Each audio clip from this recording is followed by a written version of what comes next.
haddii in badan aad maqashay heesta tidhaahdaa wiil geel jiraa oonay gaajadu karaynin waa waxa dhulkeenna u gaare laynagu gartaa ninkaa laftigiisa oo aad mooddo inuu yahayba kii heesta laga sameeyey ayaan maalin dhoweyd kula kulmay ku yaalla koonfurta magaalada Hargeysa waa jidka isku xidha magaalooyinka Salaxle iyo Hargeysa ninkan oo ahaa nin geel jira ayaa waxa uu geel ka soo kaxeeyay deegaanka Nogob oo ku yaalla meelaan ka fogeyn magaalada Goday ninkaasi odayga ah sheekadiina dhex martay oo aan anigu aad ula yaabay oo aan hubo idinkuna inaan la yaabi doontaan bal hadayla daawada ma safarkii kugu dheerayd weligaa gashaaba ee geelka hayso barnaamij ku tagay socod inta halka ka soo bilowday garba intaan ka soo bilowday garba intaad ka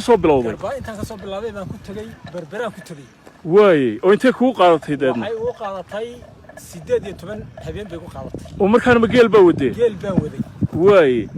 garba halkay u dhowdahay garba Goday bay u dhowdahay ceel weyna laga xukumaa way marka saa geel ma kaxayaa anigu ina maraa geel si raacnay way geel ma kaxayaa oo geel nimka ma iibba markaa waa geelu way dhulka soo marteen ma roobana dhulku uu roobanaayo wixii dhagax guud iyo imika fineen u dhaxaysay haay si wanaagsan buu roobanaa way laakiin dadku wallahi khatar buu ku jiray wadanku wadan saaciidadii ka tagtay weey haay dalool iyo qodax baa la joogaa wariyow adduunyadii waa kala xidhantay oo xanuun corona la yiraahdo ayaa soo baxay baa la yiri meel xanuunka wax ka maqashay walaal wax waan ka maqlay way maxaad ka maqashay marka ilaahay hay noo fasiriyo kulli xaga allayna inagu xisaabsanna waa runa ilaahay hay naga haye ilaahay maynu baryaynaa maxaa ka maqasheen waxaan ka maqlay kulli inuu dad badan wax yeeleeyay way oo siday dawladuhu u badan yihiin haay inuu wax yeeleeyay baan ka warhaynaa way waxaan leenahay iyagana ilaahay ka qaboojiyo haay innagana ilaahay inuu soo gaarsiiyo amiin Allah baryaynaa Goday bari hore 95 kii baan tagay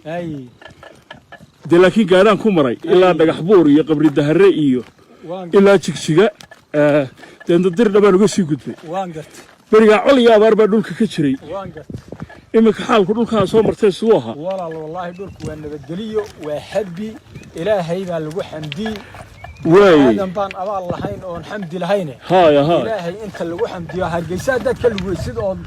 ku gashid gaday haay xadan u soo leex cid wax ku siiso weeye cid ku tiraa soo weedo way wadanku waa nabadgeliyo ma sha Allah dadku waa walaalo ma sha Allah waa abi hooyo meesha tagtid goosha ku taal ma sha Allah nabada ku taal ma sha Allah oo marka geela la iibsado hadii alla yiraahdo waa noqonaysaa Soomaa imika waa noqonaynaa hadii alla ka dhigo ku kale ma soo kaxayn imika geelka soo kaxaynaysaa ku kale ma soo kaxaynaya aniga ku dhayday yar baan kaga baxsaday inaan ka codsado in marka ay noqonayaan aan sii raaco laakiin haddii aad in badan aragtay dad reer magaalo leh maanta jimicsi fara badan baan sameeyo 3 kiiloomitir baan orday ama 4 kiiloomitir baan lugeeyay iyo wax la mid ah